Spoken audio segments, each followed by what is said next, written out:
Before I go into the lesson, I'd like to talk a little bit about the environment that we live in. We have the common sayings by Amy Grant, famously saying in the 90s, 4 out of 5 Americans still say the same thing, but what they mean by God varies a lot. Pastors and theologians often warn Christians against ascribing God to their own making, knowing that not all who say they believe in understanding are described in Scripture or traditional creeds of the church. Liberals have used freedom of speech to legalize every form of perversity. What's used to be hidden and spurned is taken into the streets and steadily growing. At the same time, Christians in the United States seem less and less sure of themselves as much as our culture has turned against God. Christian expression is being increasingly limited in our schools and society in general. Meanwhile, our pews are occupied by people who are biblically illiterate.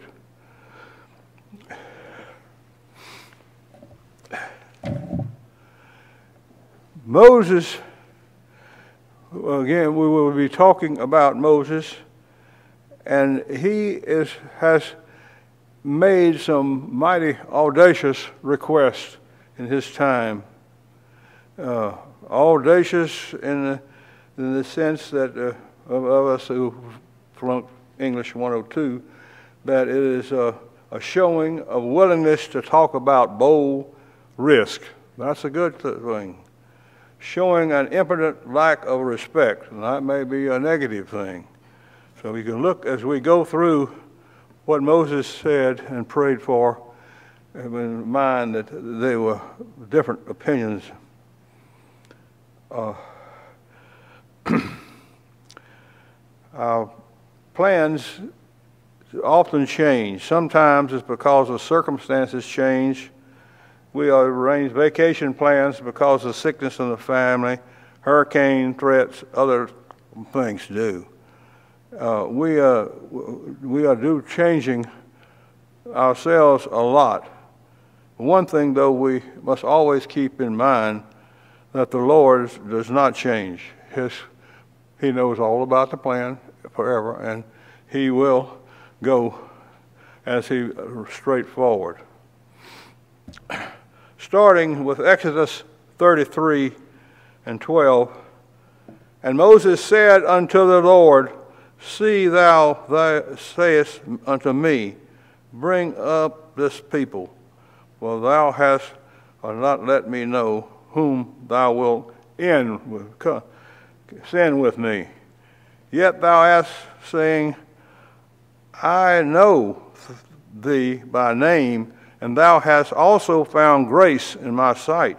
And now therefore I pray thee, if I have found grace in thy sight, shew me the way, and I must know thee, that I may find grace in thine sight.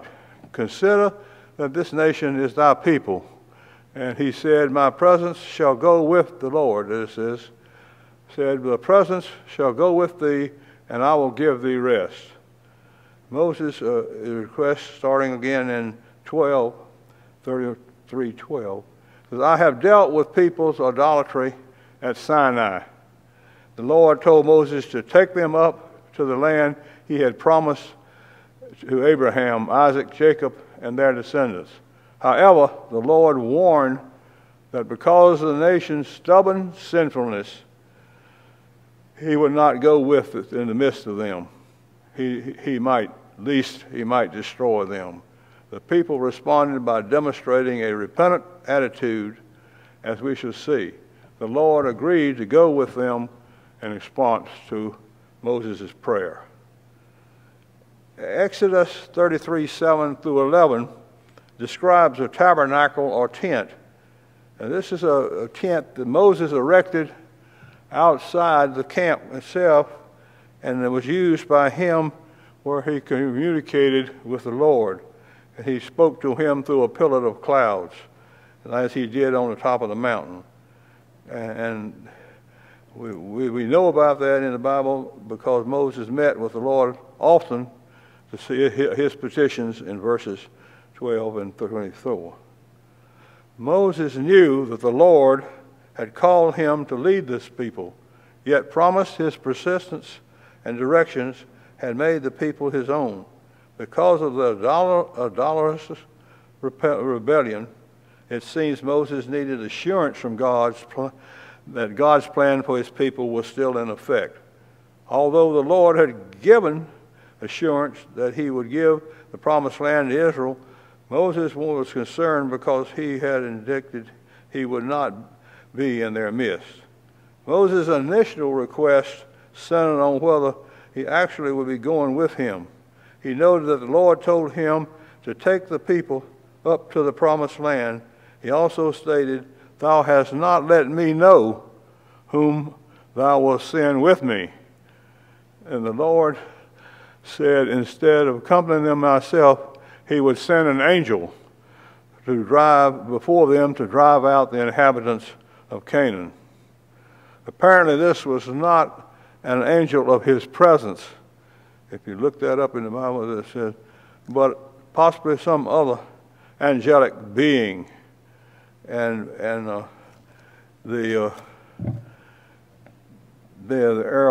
a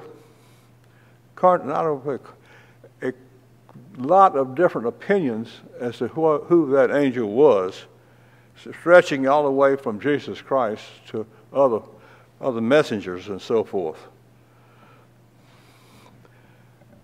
In response to Moses, God replied in verse 14, "The Lord answers was indeed gracious. The angel would go before them to drive out the enemies, would indeed be the angels of his presence." And that is a thing that is debated as to who is the angel of presence.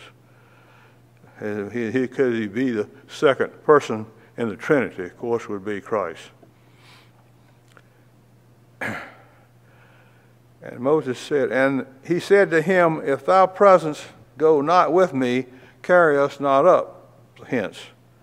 And wherein shall be known here that I and my people have found grace in thy sight, is it not that thou goest with us? We shall be separated, I and my people, from the people that are upon the face of the earth." And the Lord said unto Moses, "I will do this thing that thou hast spoken, for thou hast found grace in my sight, and know thee by your name."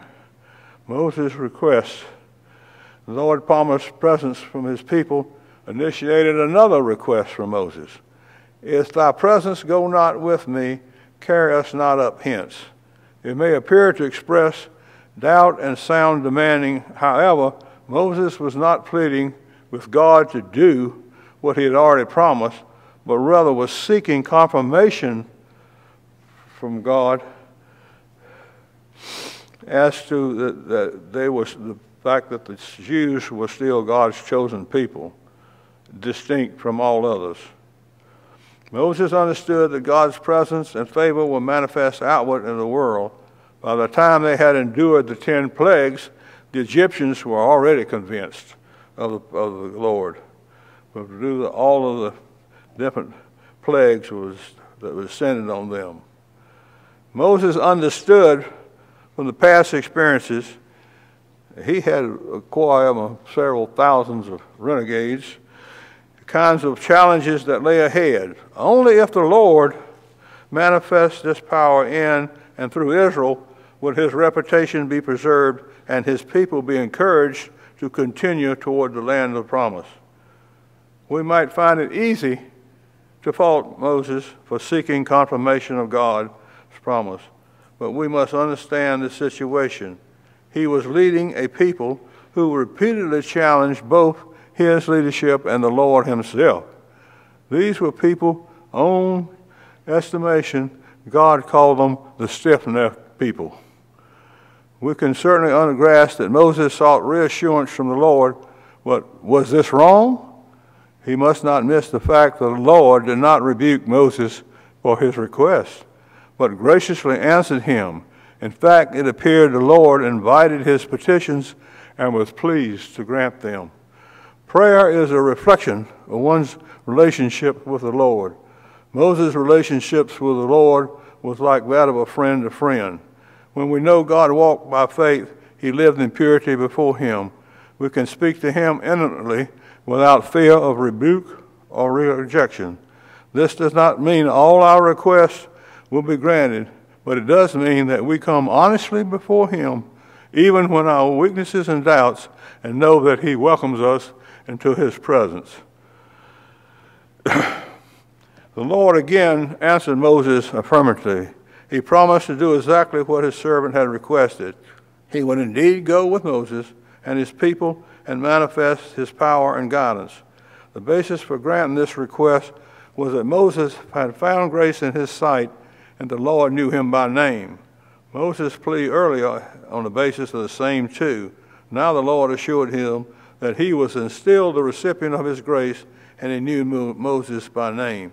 Moses enjoyed a very special relationship with the Lord, and it was because of this, not because of the Israelites as a whole, that he granted the Lord granted him that request. Israel benefited immensely from the faithful intercession of Moses. Indeed, their continued existence in the nation was a result of his prayers. In other words, he really kept the Jews from being dispersed and thrown away. And these intercessions, of course, as we mentioned earlier, came with this tent he had, which would be built prior to some more stationary object. God's mercy works together with our prayers to accomplish great things for others, even if those people are unaware that we are praying for them.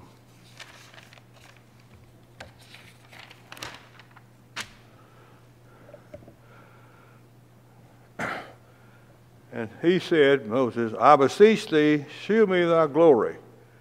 Now this is a most far out request that one could possibly make. And the Lord said he would do it, but he could not. Moses could not see his face. For no man can see the Lord's face and live.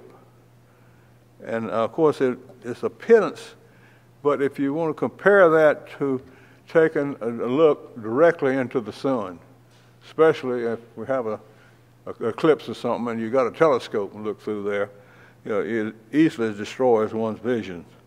And I'm not saying that that's simple with the Lord, but that will give you something to think about while he put that thing.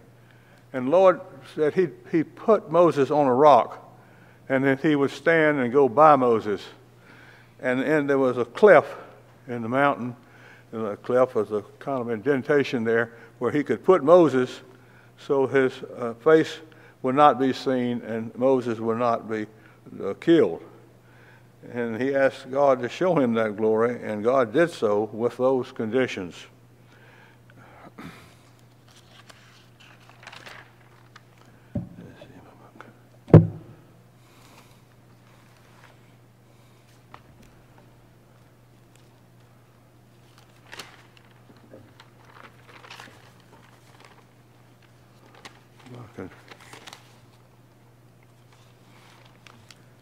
I'll go back for a minute to the four schools of thought.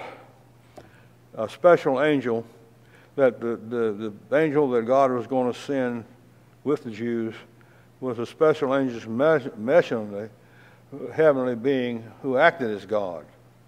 Another opinion was God the Father showing himself as a divine manifestation to humanity. God's third was the God's Son, a man in pre-incarnate incarnation body form, and so the fourth one was be varied on the figures of what the situation was.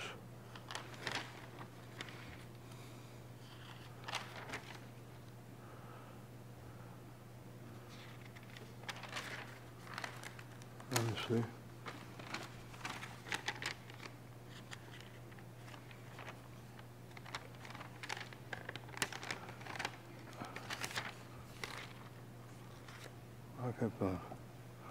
One of the things we are definitely charged with is to go forth as missionaries or Methodists, carry God's message to the world and teach the people. Well, I think it's pretty obvious if we ourselves are ignorant, then we can hardly teach other people. And therefore, I think the Sunday school is a vital part of the overall church as it educates us and gives us better capability to go forth and carry His word.